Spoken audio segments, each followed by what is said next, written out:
This is Connected, showcasing the work of NHS National Services Scotland and our NHS Scotland colleagues.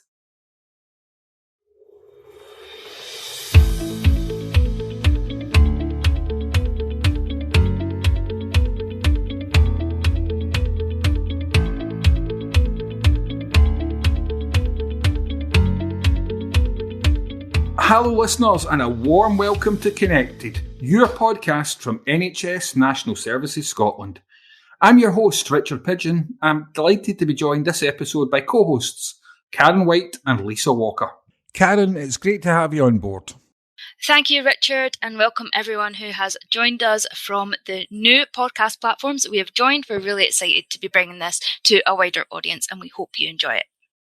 And it's perfect timing because today's episode is packed with features highlighting successful collaboration across the NHS in Scotland, such as the Scottish Capsule Programme, ScotCap to its pals.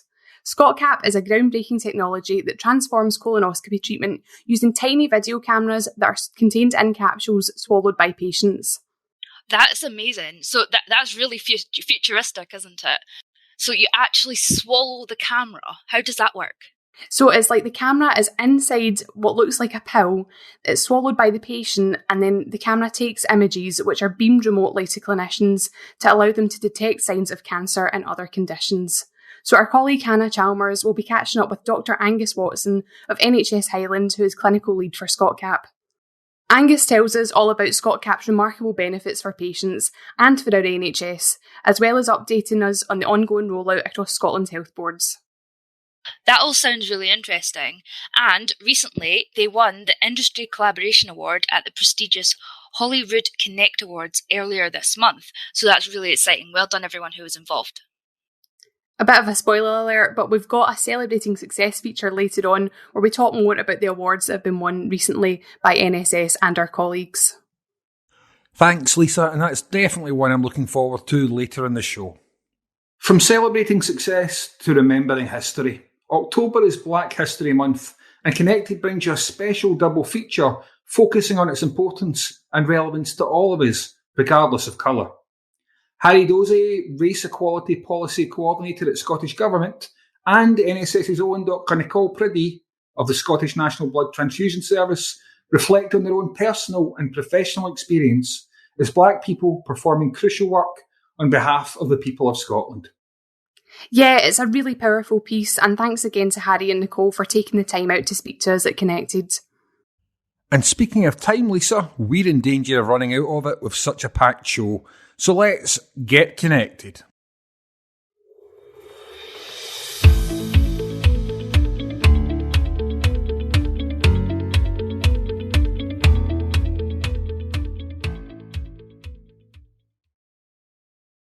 The Scottish Capsule Programme is being rolled out across Scotland's health boards and has the power to transform patient experience, enable earlier diagnosis and deliver improved value for Scotland's NHS.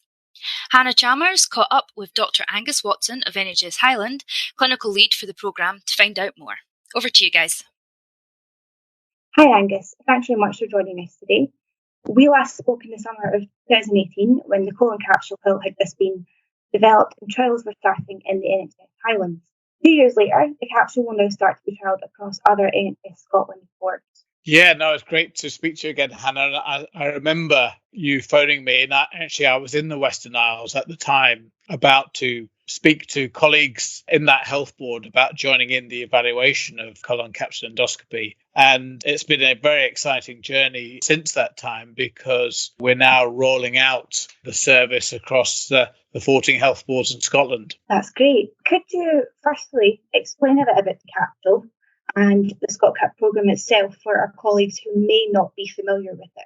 The problem we're trying to address is that bowel disease is a very common problem that affects a lot of our population. And in fact, some of your listeners will have been or are being affected by bowel disease. So many people go and see their general practitioners about bowel problems, and some of those get referred up to hospital for a diagnostic test. Now, currently, there are 3 ways that we do diagnostics. There is the commonest way, which is a colonoscopy, and that's where we pass a fibre optic camera through the bowel to look directly at the lining and to take some biopsies if necessary. There's another way that involves a CT scanner, but we tend to reserve that for older and more frail patients. And then, of course, there's this new kid on the block, which is the colon capsule endoscopy. And that's a pill that you swallow. It's the size of a large vitamin tablet. It's got 2 cameras in, one at each end, and it takes thousands of pictures as it travels through the bowel during its incredible journey. And if you remember that film, you may have an idea of where the future lies.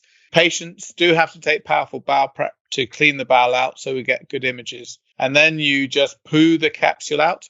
We don't want it back. And when it's going through its journey, it's transmitting these pictures that it's taking to a digital recorder. And that captures all the images, which then get reported at a later stage. That's absolutely fascinating to hear. I think that's amazing what developments that have taken place for this to actually be something that's going to be rolled out. What have been the major developments or milestones since we last spoke, so over the past 2 years? It's been a huge collaborative effort, including a number of organisations in Scotland. So, of course, NSS have been absolutely key in the development of the service. Digital Health and Care Institute and the health boards, my clinical colleagues who've been advising and getting involved. And so everyone's working together, and we started off an evaluation, one of the largest evaluation in the world, certainly the largest evaluation of colon capsule in the NHS. And that involved nearly 500 patients across 3 health boards. And we were collecting a lot of data from these patients. And we had 2 kind of parallel evaluations going on, one by the University of Strathclyde, who were asking patients what they thought about the service and asking managers and clinicians what their thoughts were about the service. And then University of Aberdeen, who've been measuring the outcomes and are continuing to measure the outcomes after the capsule. So we were developing that program, and then, of course, the pandemic hit, and never let a good crisis go to waste. And the team have worked doubly hard to make the capsule available across Scotland in a response to the pandemic, to allow health boards to recover quicker with their bowel diagnostics than they otherwise would have been able to. COVID aside, have there been any particular challenges to getting the programme to such a crucial stage?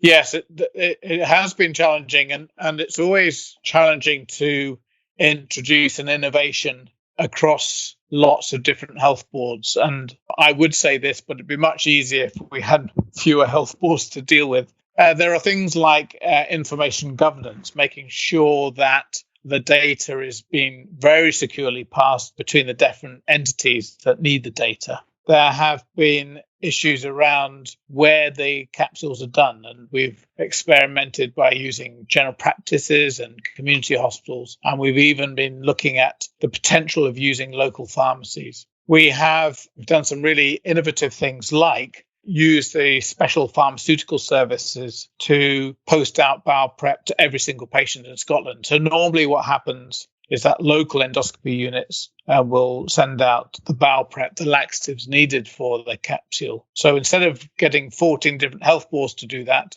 we've worked hard with the Tayside Pharmaceutical Service for them to send out the bowel prep directly to the patients' homes, which is, again, a really unique and innovative way of delivering the service.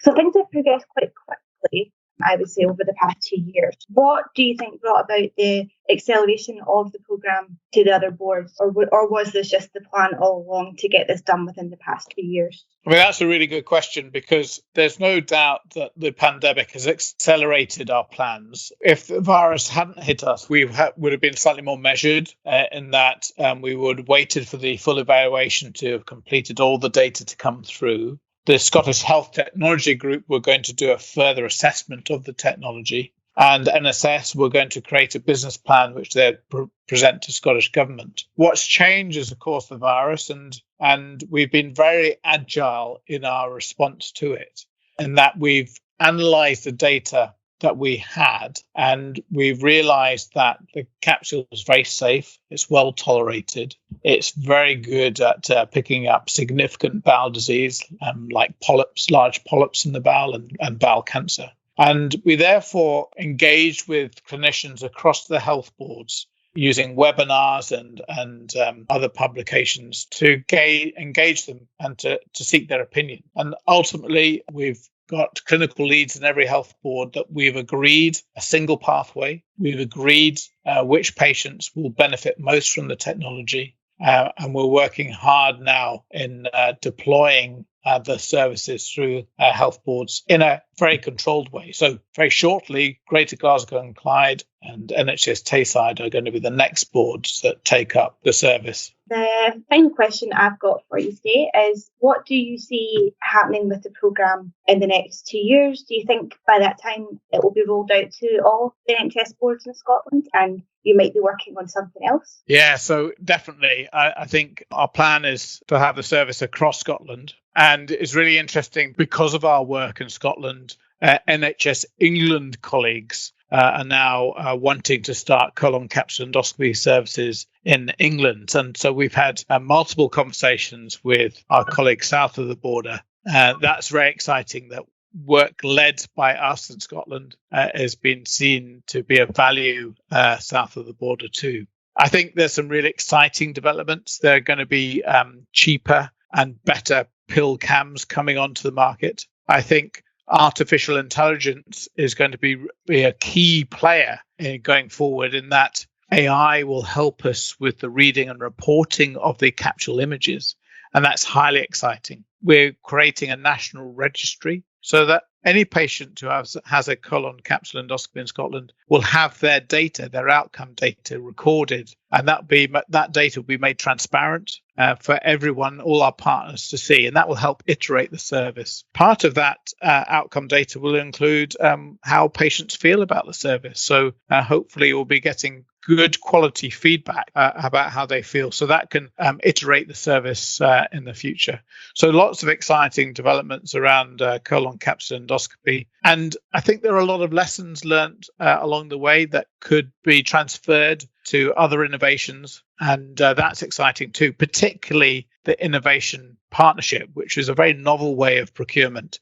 And I think that is going to be highly applicable to other areas within NSS in particular. Just before we head off, is there anything else that you'd like to add about the programme? Yes, I would, Hannah. And I would just really like to value NSS contribution to this programme, because without them and the multiple different facets of NSS, we wouldn't be anywhere near where we are now. And ultimately, this is going to benefit our patient. It will diagnose bowel cancer earlier. And I think it's absolutely key that NSS recognise the value that they have placed and have made on the whole programme. So my thanks go to the team.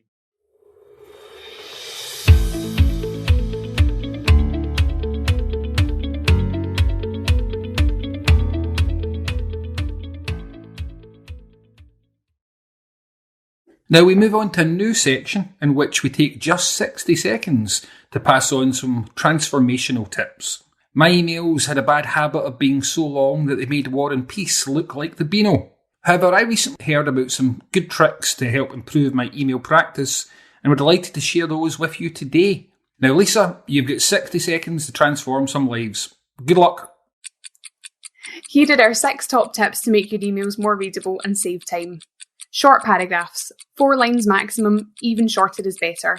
Short sentences. The shorter your sentences, the easier they are to read. It also makes it easier for the recipient to retain your information, so replace commas and join in words such as and or but with full stops. Normal language. Write in everyday language, not corporate.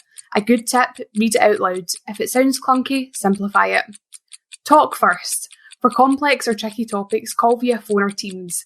Agree things verbally and then send a short email to confirm. Clear intro. Be clear at the top why you're writing.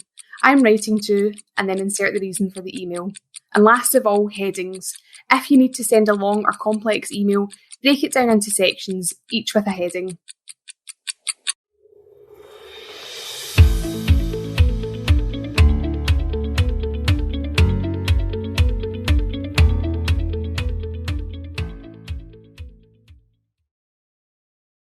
So shortly after Hannah caught up with Dr. Watson, as I mentioned previously, ScotCap picked up an Industry Collaboration Award at the Holyrood Connect Awards. It is really well deserved, as you've heard of the great work they've been doing. Well done, everyone.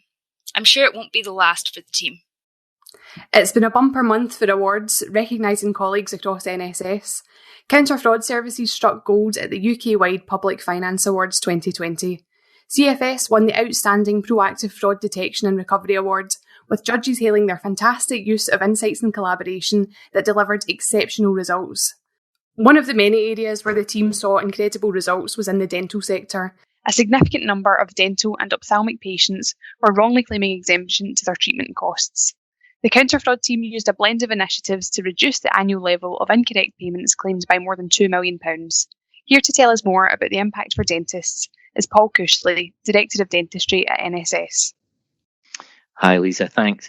This was a fantastic piece of collaborative work between the general dental practices and some of the boards and Counter Fraud Services, and they put together a raft of measures to ensure that patients who weren't exempt from charges were paying for the treatment, to ensure that the taxpayers in Scotland were getting value for money and ensuring every penny that they were devoting through taxation towards providing healthcare through dentistry was actually being used appropriate. This seemed to be a win-win. Public purse won, all that extra money being ring-fenced and used appropriately for dental care to improve the dental health of the community. And actually, there was a huge buy-in from the dental community as well, because quite a number of patients in quite a lot of these practices were exempt and unaware of the category of exemption that they actually required to make claims under. So there was a bit of enablement there to ensure that there was no fraud, but for those individuals who had some form of benefit, that they were enjoying the maximum access to the available care for them. So I think all round, I know that they've already won an list, but it was a process that has value for me as a taxpayer and for me as a dentist as well, to ensure that we're getting the maximum value for every penny that the government spend on dental services.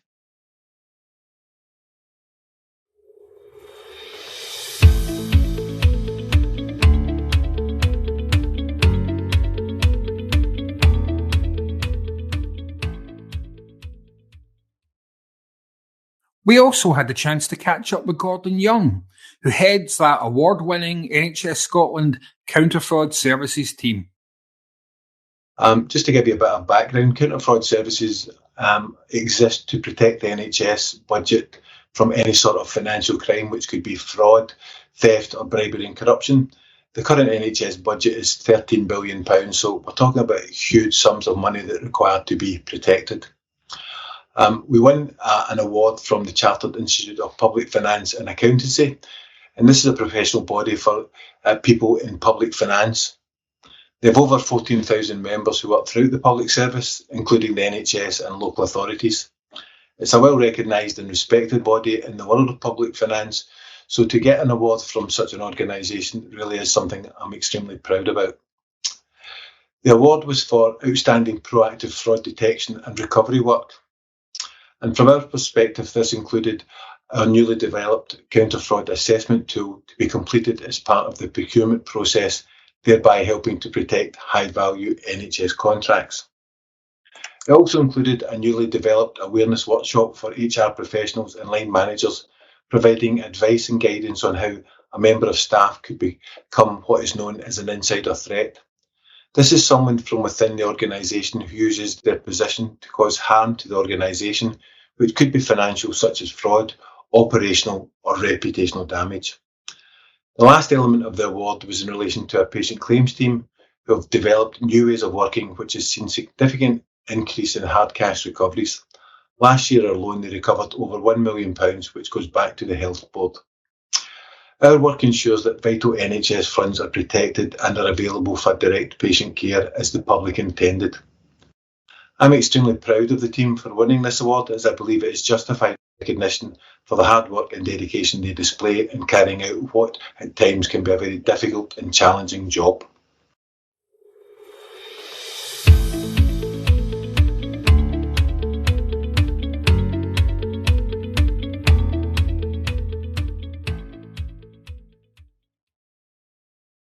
And while NSS teams have been recognised, there was also a recent individual accolade for our colleague Willie McGee. The Oxygen Therapy Project Manager was awarded a British Empire Medal for services to the COVID-19 response. And speaking of the COVID response, the National Procurement Team, who have done such incredible work sourcing, supplying and delivering hundreds of millions of critical PPE, have been shortlisted in the Outstanding Response category at the Go Awards 2020. These awards celebrate excellence in public procurement. Congratulations to all those who have won awards, and we're keeping our fingers crossed for our national procurement colleagues. Now, the month of October is Black History Month, and Hannah Chalmers had the opportunity to catch up with two individuals happy to share their experience of working and living as a Black person in Scotland, and they discussed the importance of Black History Month. That's right, Karen. And first up, we chat to Harry Dozier, Race Equality Policy Coordinator at Scottish Government, and formerly a colleague of ours within National Services Scotland. Then, for the second half, we meet up with Dr. Nicole Priddy of the Scottish National Blood Transfusion Service.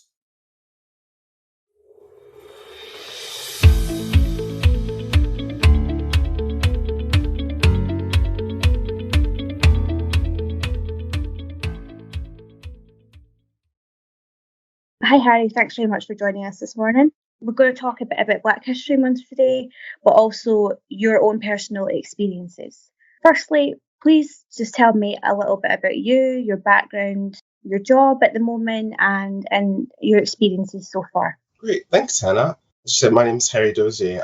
I'm, as you can hear, my accent isn't native Scottish. And I joke sometimes that it's like, I could actually just have an Edinburgh accent, but no, it is in fact American. I'm originally from the US, but I came to Scotland in 2005 to study at Edinburgh Uni. And at the time, there was the Fresh Talent Scheme, which allowed you to get a 2-year working visa if you had a degree from a Scottish university. So I did that just kind of thinking, well, give it a shot, see what happens. Worst case scenario, I end up heading back to the States. And for me, Scotland almost immediately became home. And it was a wonderful place for me to be, because having grown up in the States, obviously, as people have seen with the Black Lives Matter movement at the minute, there are certain difficulties. There's a lot of racism in the States. I won't even call it difficulties. Let's call a spade a spade. There's a lot of racism in the States. And when I moved to Scotland, I realized for the first time in my life, I wasn't feeling that same sort of pressure. And that's not to say that there isn't racism or problems in Scotland, but it's a much more pervasive underlying current of racism in the States, and it's much more overt in a lot of ways in terms of the ways that you have to behave in public, the things that you can and can't say to certain people, and there's a code of conduct that you have to ascribe to as a Black person in the States that I felt liberated from. When I came to Scotland, I felt a lot of my headspace wasn't taken up with having to pay attention when I walked into a shop in case I didn't have, one of the things I was taught as a kid was never go into a shop without money in case someone accuses you of stealing. I still to this day look in windows rather than go into a shop just to browse, but it's things like that I suddenly realized wasn't constantly on my mind while I was here. And I think the moment I remember thinking that Scotland was home was I was at work and someone was on the phone to a colleague and they said, just come around and speak to Harry. And he said, he's the tall American guy. Black, and it was the first time in my life that I wasn't Black first. Right.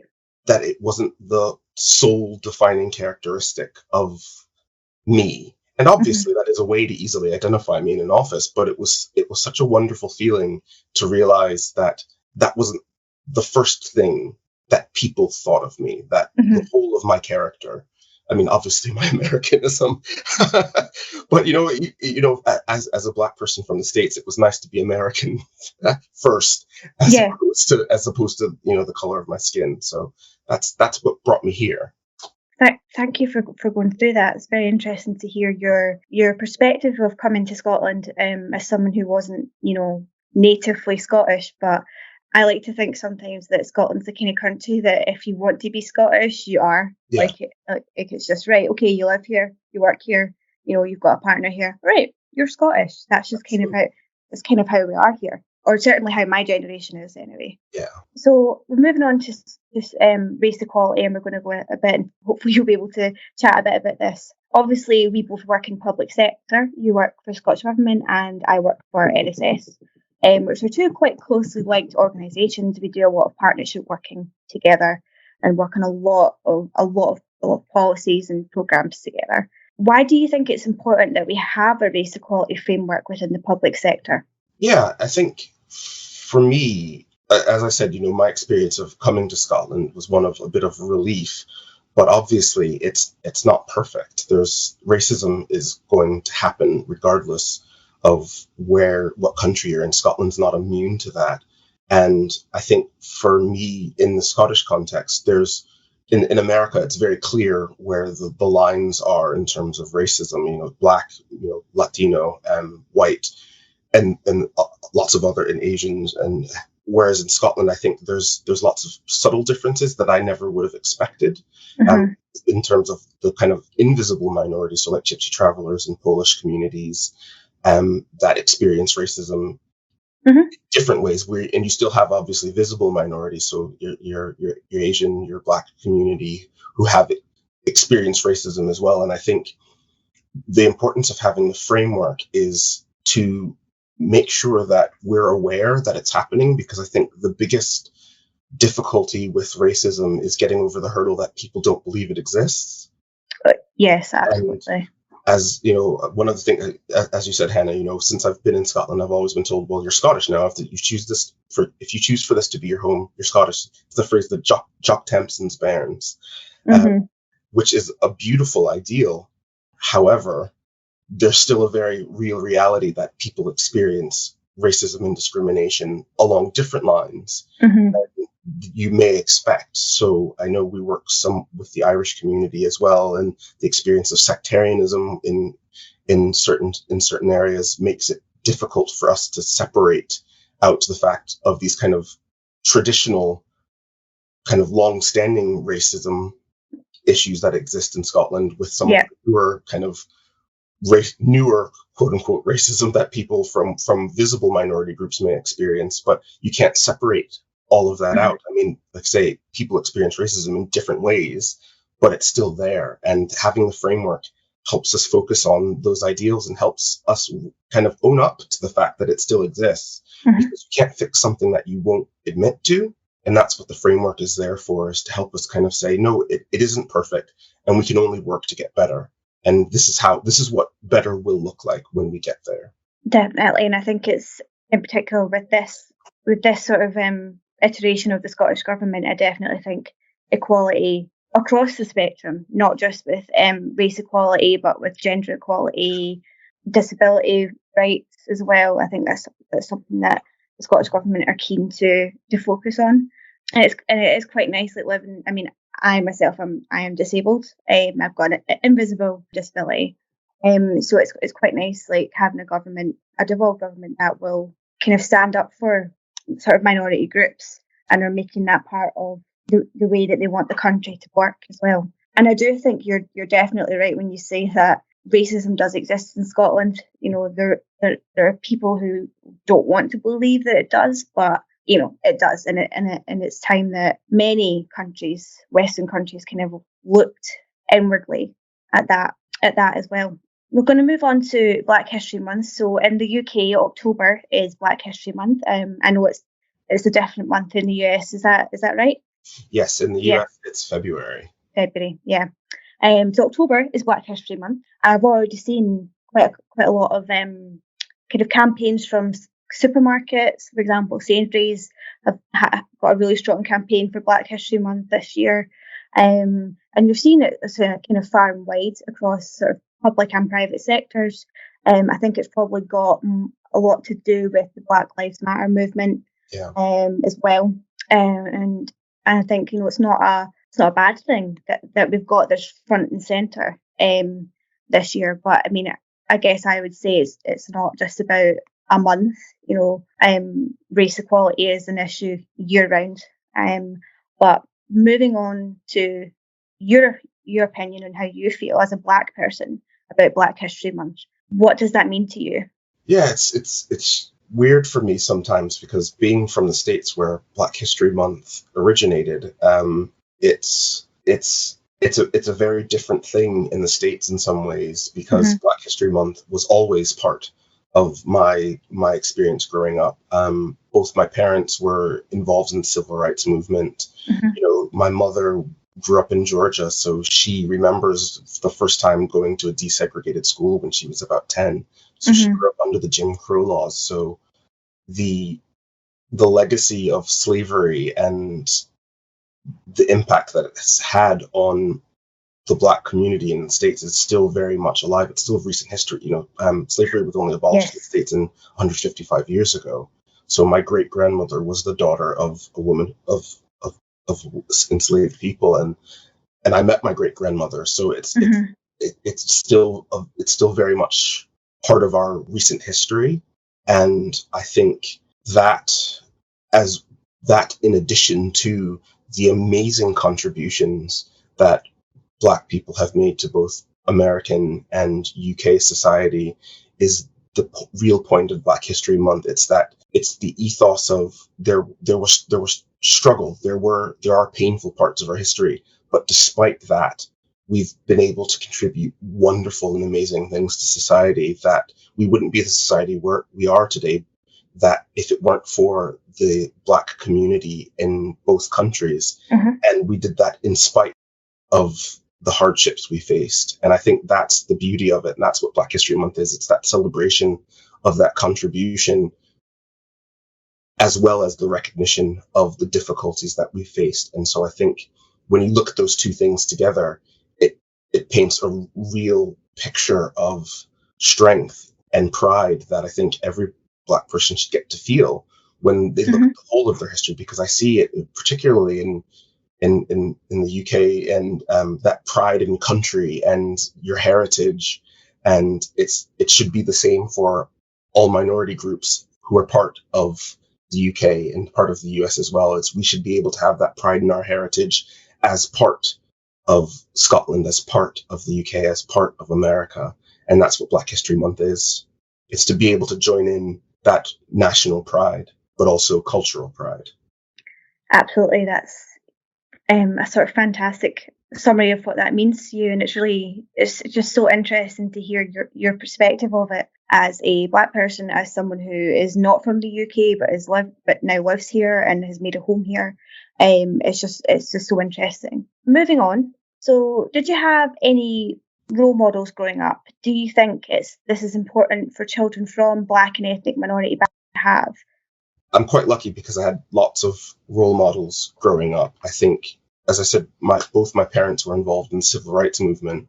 And so from a very early age, we were taught about our history, and came and fought and struggled for us to get to the places we are. And for me, it was very obvious that members of my own family were role models, because my aunt was one of the first Black independent bookstore owners in New Haven, where I'm from, in Connecticut. And so she, from early age, was like, right, this is your history. This is what you need to know. This is who you are. You're not just the things that people on the street tell you are. You're more than the restrictions that you feel on your life. You're part of a bigger family and a bigger history. And that in itself was really instrumental to me becoming the person that I am, who stands up for equality and says, you know what, no, it's not right. We deserve more. And I think it's really important for children to see that. It's, even if they don't want to become an equality champion, or, if they want to be a scientist or an artist or an athlete, that's for them to decide. But in order for them to be it, they have to see it. Yeah. And because I remember those moments for me when I realized that the things that I was passionate about were possible. And it wasn't until I saw them that I knew that they could become possible. And so I think not just in Black History Month, I think throughout all of society in life. Children should be seeing people who look like them, who can do the work that they want to do. Mm-hmm. Definitely, I would agree. I think it's definitely important for children, especially children from either Black and ethnic minority backgrounds or disabled children, to see sort of either their parents or someone who is like them, who they can identify with to achieving things that they want to achieve. I definitely agree with you there. A bit like you're saying, because I have a hidden disability as well. I have Ehlers-Danlos syndrome. And I remember the first time that I saw a celebrity talk about Ehlers-Danlos syndrome, I was just like absolutely enamored. It's Evie Oddly from RuPaul's Drag Race who won. I love. Like, oh my gosh, she has the same thing as me. That's like, it's not just me, and that it's stuff like that reminds me. Yeah, I can do anything.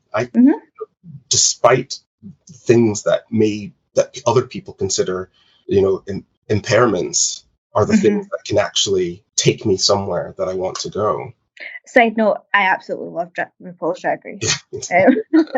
I actually had a drag queen at my hen do last year. Oh, brilliant! Yeah, that's a side note. But don't want this to turn into the RuPaul's podcast. Yeah. I've just got one more question and a little bit of context for people listening. Harry actually used to work for NSS, so he's got some really good insight into our organisation, but as well as Scottish Government, who he works for at the moment. Harry, what do you think NSS can do to work towards being a more diverse organisation? How can we improve? I think the answer is the same for all organisations across Scotland and anywhere.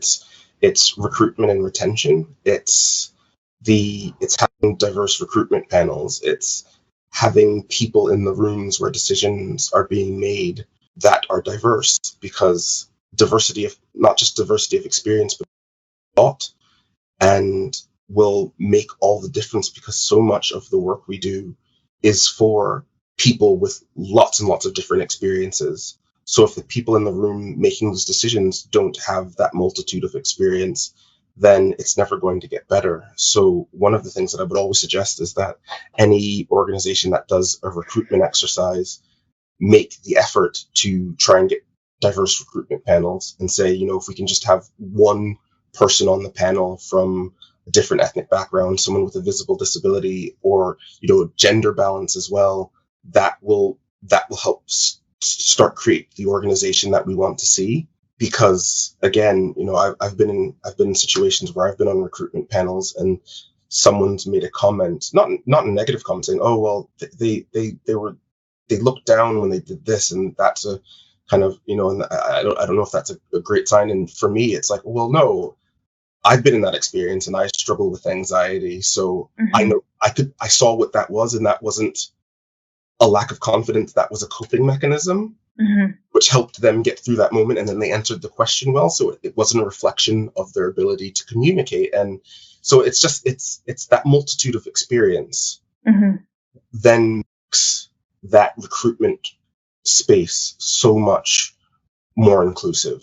And then once the recruitment is more inclusive, the people in the organization are more diverse. And then it's making sure that the work environment is conducive to people from diverse backgrounds succeeding.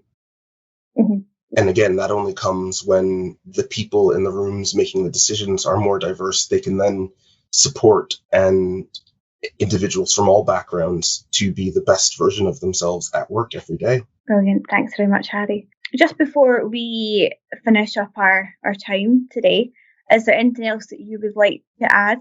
I just hope everyone will take the time to use Black History Month to investigate and learn about someone that they didn't know something about. I think overall, that's what Black History Month is. It's just about learning something new. It's not, there's no agenda to change who you are or to change your mind. It's just learn something, just be curious and learn something about if you see a figure from Black that you hadn't heard about, Google them and find out what they did, read their book, or just learn a little bit more. Because I think once you start going down that rabbit hole of learning, it opens up so many opportunities for other things, to learn new things. And that's all we want, is for people to learn and expand themselves.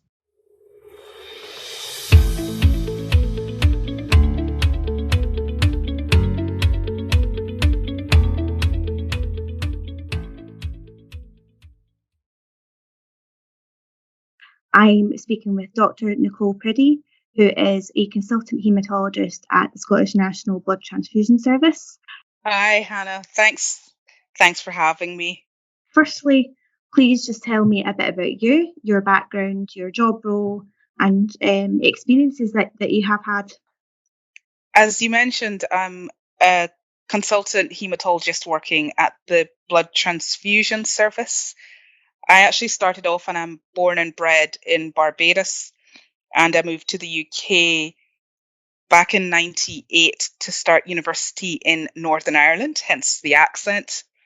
I spent 14 years in Northern Ireland and eventually moved to Scotland to start my consultant career in 2012. I must say, moving to Northern Ireland, that was quite an exciting time. It was quite entertaining. It was very different for me because I had come from a country where I was in the majority to a country where I was in the minority for the first time.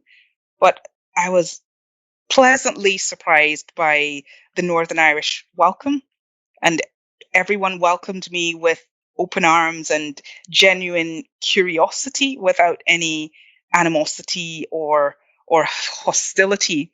Mm-hmm. So I had friends from all over Northern Ireland, perhaps seeing me as free bed and breakfast in Barbados, I don't know. But I had a great time leaving home for the first time and being quite far away from my parents. I found that I was very welcomed.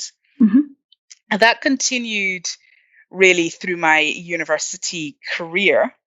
And then after I graduated from university, I worked my way up to consultant level in Northern Ireland. I spent 1 year in Manchester, but vast majority of time I was in Northern Ireland.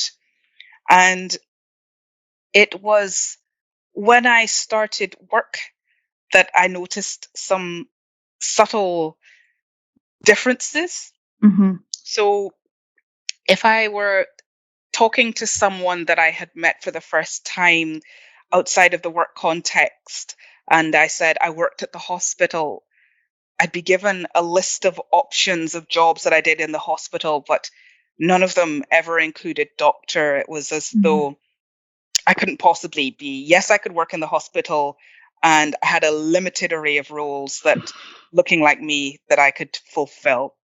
And that continued throughout hospital rotations as well. Mm-hmm. That every 4 or 6 months, when we changed the rotation and I went to a different hospital where I hadn't been before, I was perceived as the dodgy foreign doctor until proven otherwise. Mm-hmm. And it was something I got used to, but it's still a bit frustrating having to justify your existence every 6 months or every 4 months as you go along. But it was just a part and parcel. And, quite quickly I proved my worth. I could speak English. I could be clearly understood. I was good at my job. I worked hard. So it was a little nuisance to overcome, but that was life. Moving into my consultant life, which has been entirely in Scotland, similar things continued in that if I went onto a ward that wasn't my base ward with one of my registrars, if I was going in with a Caucasian male registrar, it was assumed by nursing staff and patients he was my boss. He was a consultant. I was the registrar or below. Which again, it's frustrating, but I just got used to laughing it off. Mm-hmm. So those are my experiences, and I would say that the frustration that I describe in having to constantly justify my existence. That's perhaps something that can lead to stereotypes when people think of the quote unquote angry Black woman or angry Black person. Yes. Well, if you're already busy and on the top of your to-do list, you have to explain why you're there and that you deserve to be there every time, it can wear you down. Of course, yeah. Thank you very much for that, Nicole. Moving on to the next question. Why do you think it's important that we have a race equality framework or race equality policies within the public sector? Well, I think it's important that we have it in all sectors, to be honest. And hopefully it's not a tick box exercise, but it's something that will make individuals in a corporate organization able to reflect and focus on what work environment they've created and whether or not it could foster discrimination either consciously or unconsciously. Does it take into account your cultural backgrounds? And I would say, even though it says race equality framework, everyone is different, and perhaps having a cultural equality framework or equivalent would be more relevant, so that we can actually see beyond color and just seek to understand everybody. Why might they behave like that in a certain situation? What is it that they've experienced before that has led that? Does our organization make them feel like that by its very being? So I think it's just important that whatever policy just allows you to reflect, so that everybody feels welcome, feels comfortable in their skin, and not have to apologize for being who they are. Absolutely. Thank you. What does Black History Month mean to you, Nicole? Black History Month is a new concept to me, having grown up in a country where I was in the majority. But now that I'm on the other side of the coin, it's just an occasion to celebrate the successes of people who look like me, and it helps make others aware of the journey that we've been through. Because if you've grown up not exposed to many Africans or many Afro-Caribbeans, you might have absolutely no need to know about the history or understand the history. But with Black History Month, when it's more evident, it gives you the opportunity just to learn something new and expand your horizons. It might not have felt relevant before, but it is now. Definitely. Thank you for that. Did you have any role models growing up, and do you think this is important for children from Black and ethnic minority backgrounds to have? Yes, I was fortunate that I had lots of positive role models when I was growing up. The political leaders of my country, they looked like me. They fought for free education for everybody in my country after slavery was abolished. And they realized that we have to invest in all our people, no matter what they look like. I grew up in a country with great world-class sportsmen like Garfield Sobers that we could celebrate. So having those positive role models for me meant that there weren't any limitations placed on me. I had the option of having good world-class education for free, and I knew that the world was my oyster. On television, I had these same role models. I was able to see Black professionals. I was able to see comedies with Black students at university. So again, I knew that that was open to me if I wanted it. So I found that really helpful. And in turn, for my children, I'd like them to have similar positive role models. And not just role models that look like them, but role models of all colours, creeds and classes, so that they actually remain open-minded. They know that they're not limited because of how they look, and they know similarly no one else is limited because of how they look as well. I think a lot of parents are like that as well. Absolutely agree with that. My final question for you, Nicole, is more focused on the organisation. What do you think NSS can do to work towards being a more diverse organisation? How can we improve?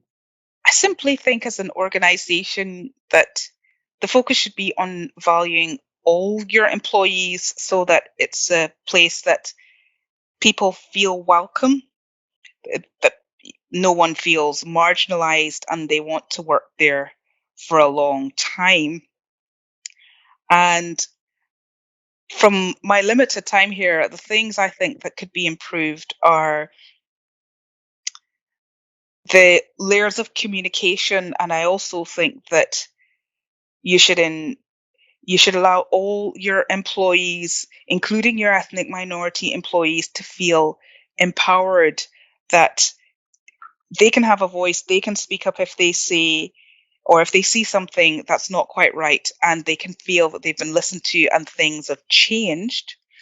And from my personal perspective, I know that I'm privileged because I'm in a fairly senior position, so I'm closer to management tiers than other employees might feel. And certainly at times during the COVID outbreak, I've felt that employees who are perhaps more at a grassroots level were marginalized because there are not as many of us. And so some issues relating to us, like COVID risk assessments, it certainly felt like it wasn't a priority.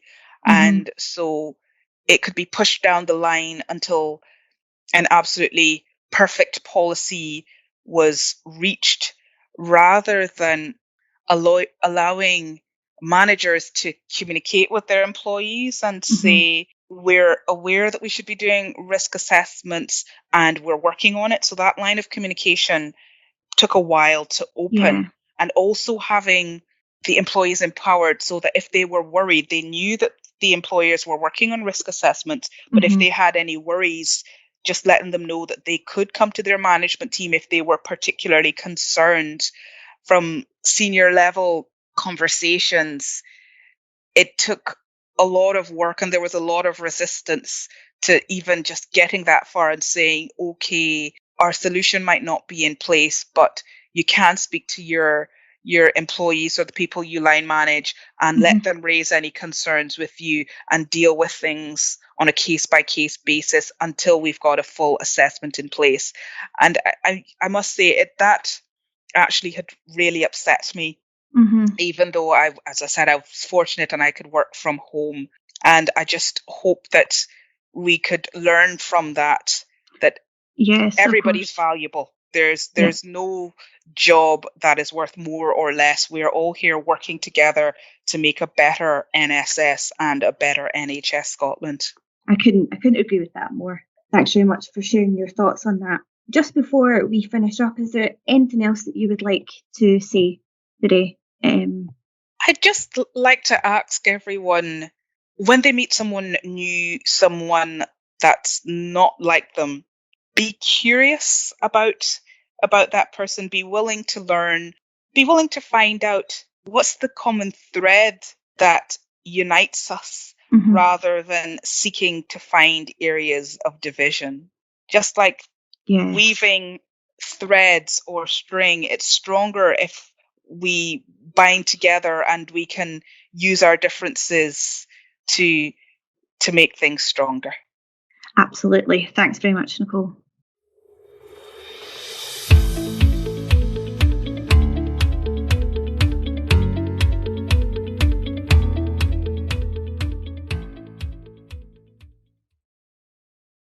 A great double feature to finish this episode, and we would actively encourage everyone to take the opportunity to learn a little bit more about Black history. Yeah, definitely. Thanks so much for listening, everyone, and please do subscribe to our podcast and get in touch with your feedback. We'd love to hear from you. Thanks, Karen, and thanks, Lisa, and thank you all for listening. NSS Connected is a production of NHS National Services Scotland. Until next time, stay safe, stay well, and stay connected.